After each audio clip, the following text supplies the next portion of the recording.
Hello friends, இப்போ வந்து ஆப்பத்துக்கு ஊற போட போகிறோம். ஆப்பத்துக்கு வந்து காப்பி அரிசி எடுத்துருக்கேன், அதை அளந்து பார்த்துக்கேன். புழுங்கல் அரிசி, ஏன்னா ரேஷன் அரிசி தான் நான் வந்து போடுறேன்.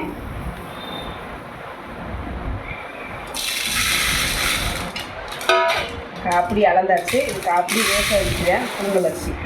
இப்போ பச்சரிசி அளந்து பார்த்துக்கோம்.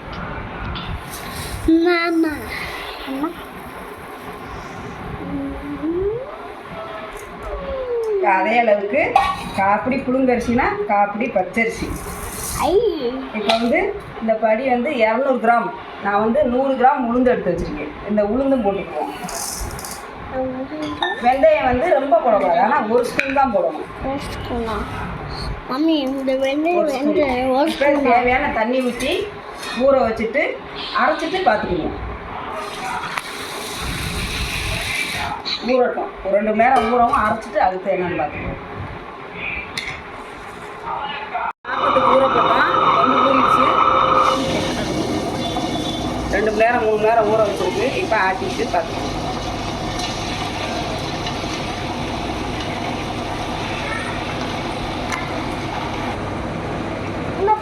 ஆப்பத்துக்கு ஊற போட்டு கிரைண்டரில் போட்டு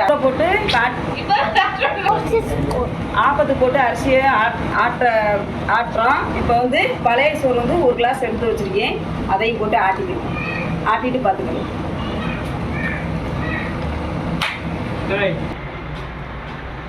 இப்போ மாவு ஆட்டியாச்சு.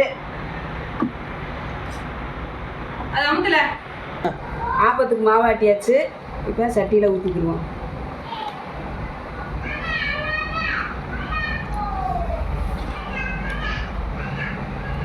இப்போ இது நல்லா புளிக்கு உப்பு போட்டு லைட்டாக உப்பு போட்டு பிணைஞ்சு வச்சுருவோம். ஆப்பை ஊற்றிட்டு பார்த்துக்குவோம்.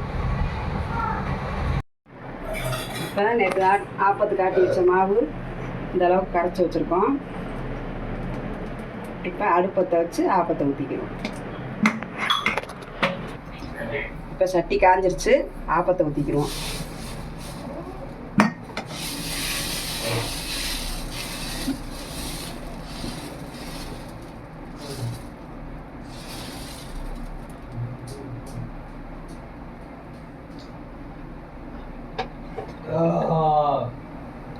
ஆப்பம் ஊற்றியாச்சு, மூடி வச்சுருவோம். அப்பத்துக்கு லைட்டாக எண்ணெய் ஊற்றிக்கிறோம்.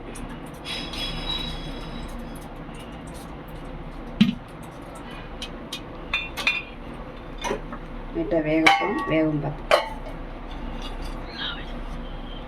இப்போ ஆப்பந்தளவு நல்லா வெந்துருச்சு. இதை வந்து எடுத்துக்கிறோம்.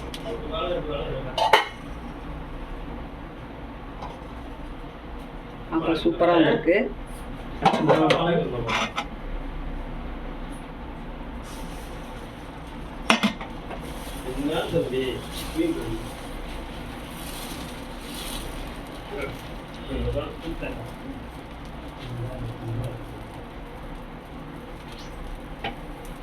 எண்ணெய் ப்ரெஸ் பண்ணிட்டு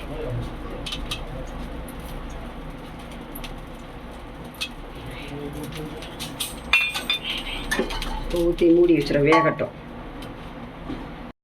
ஆப்பம் ரெடி ஆயிடுச்சுப்பா. நீங்களும் உங்கள் வீட்டில் எப்படி இருக்குது ட்ரை பண்ணி பாருங்கள். ட்ரை பண்ணி பார்த்துட்டு எங்கள் சேனல் பிடிச்சிருந்தா லைக் பண்ணுங்கள், ஷேர் பண்ணுங்கள், சப்ஸ்கிரைப் பண்ணுங்கள்.